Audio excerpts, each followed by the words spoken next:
प्रेम भरेगा सबके सामने लाडली की मांग सीरियल प्रेम लीला में आ गया है बहुत ही धमाकेदार ट्विस्ट, क्योंकि अब यहाँ पर लाडली की सच्चाई प्रेम के सामने आ गई और प्रेम जान गया है कि लाडली ही उसकी असली लीला है, जो कि बचपन में उससे अलग हो गई थी और अलग होने का कारण कोई और नहीं बल्कि रुद्राक्षी थी। जी हाँ, रुद्राक्षी ने हमेशा हमेशा के लिए प्रेम से लीला को अलग करने के लिए लाडली को अपने साथ उठा ले गई और उसका लीला से नाम बदलकर लाडली रख दिया। अब यहाँ पर जो प्रेम है उसे सच्चाई पता चलने वाली है रुद्राक्षी से ही। रुद्राक्षी बताने वाली है कि ये लाडली ही तुम्हारी असली लीला है, जिसे मैंने आज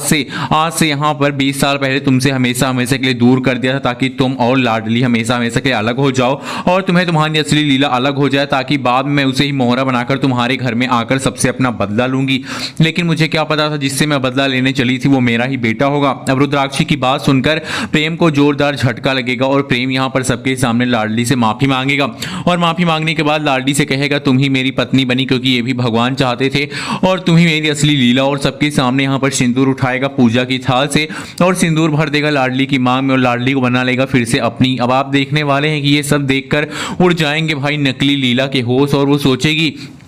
सोचेगी कि अब तो मेरा इस घर में पत्ता कटने वाला, इसलिए वो यहाँ पर सबके सामने ही लीला के ऊपर यहाँ पर एक चाकू तान देगी और कहेगी अगर किसी ने भी इस लड़की को और बढ़ने की कोशिश की तो मैं इसकी जान ले लूंगी। प्रेम तुम सच से बताओ तो मुझे अपने घर में रखोगे या फिर नहीं। प्रेम जो है बहुत ही चालाकी से नकली लीला के हाथ से वो चाकू फेंक कर अपनी लाडली को अपनी ओर लेकर आएगा और यहाँ पर उसकी जान को बचाएगा। अब रुद्राक्षी जो है वो यहाँ पर असली लीला जो है उसे प्रेम के साथ देखकर खुश होती है, लेकिन अब रुद्राक्षी जो है वो आने वाले एपिसोड में अपने बेटे प्रेम का प्यार नहीं पाएगी, यानी कि उसको माँ जैसा दुलार नहीं मिलेगा, तो वो यहाँ पर नकली लीला का साथ देना शुरू कर देगी और फिर से वो विलन बन जाएगी। जिस तरह से उसने यहाँ पर प्रेम को अपनी ओर करने के लिए लाडली का यहाँ पर साथ दिया था, लाडली से हाथ मिला लिया था, उसी तरह वो यहाँ पर जब अपने बेटे प्रेम को नहीं पाएगी तो वो लाडली से कहेगी अब लाडली तुझे भी मरना होगा तभी जाकर प्रेम मेरा हो पाएगा। वीडियो को लाइक करके बताइए कि प्रेम को मांग भरनी चाहिए सबके सामने लाडली की या फिर नहीं भरनी चाहिए।